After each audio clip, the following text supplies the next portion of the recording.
China, you have to risk your life about the money. Hindi ka pa nagbibigay sa akin ng money ransom. Philippines BBM President Donald Trump. Di ba sabi ko, padala nyo sa BPI Bank in the Philippines, the bank manager is called to me about the money para makuha ko yung cash money na yan.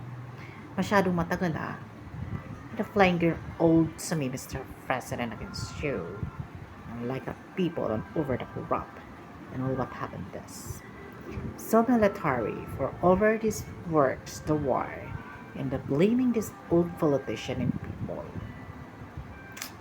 Commander, military first Navy for nuclear atomic ballistic missile. Di ba kayo na naman may hawak niyan? Tsaka wala naman sa president yan What's the president order about justice and this is over.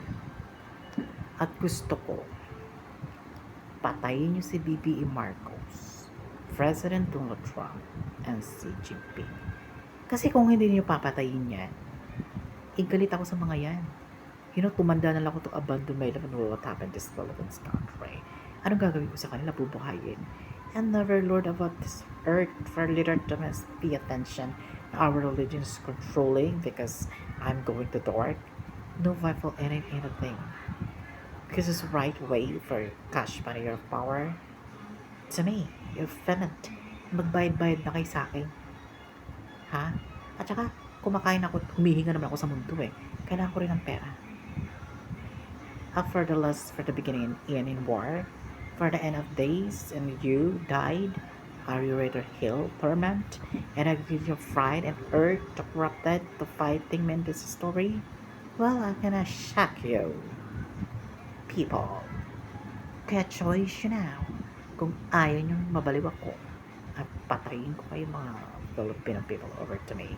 Working this your cities. Always you blaming illegal, corrupt against me. Well, pakapalo na mukha at patigasan na mukha. Tingnan natin kung sino hindi bibigay.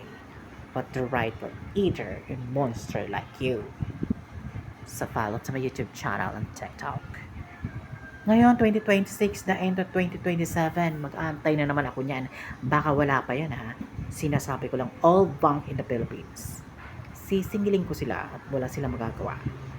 Ayaw sa gusto na, I want to pay attention my video in my vlog to my YouTube. Ipapakita ko sa kanila. Tumapag sila ng police. I will react to your politics and what happened to me. Online, living for the end, para get this over my time. Fuck you.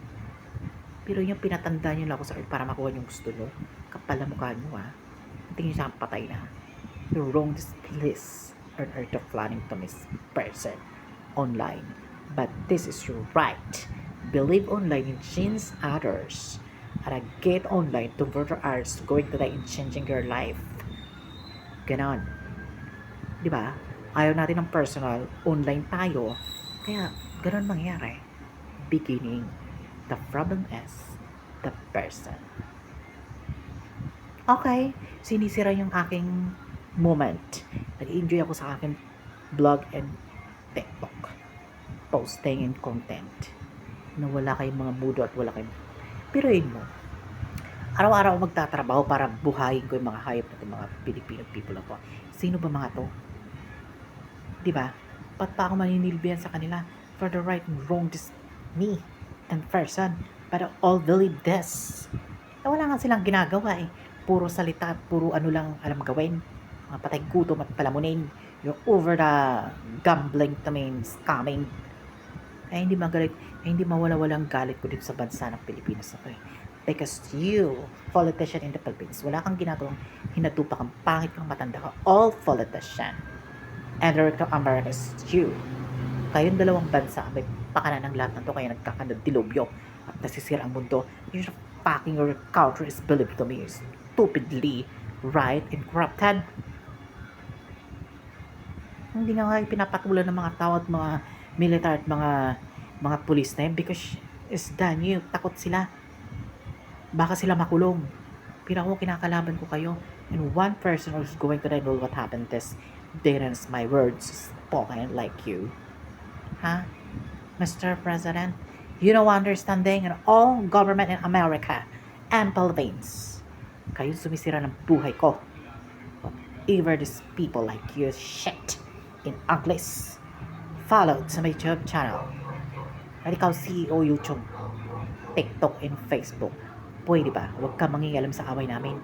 Mga hampas lupat sampit kayo dito. Ayusin nyo lang ang trabaho nyo na tumagal yung apps platform at hindi kayo maban. Mag-direct yung politics in email or crime and over the blaming the world. Shut up fucking kill Satan overthink. Fuck you. Go to hell.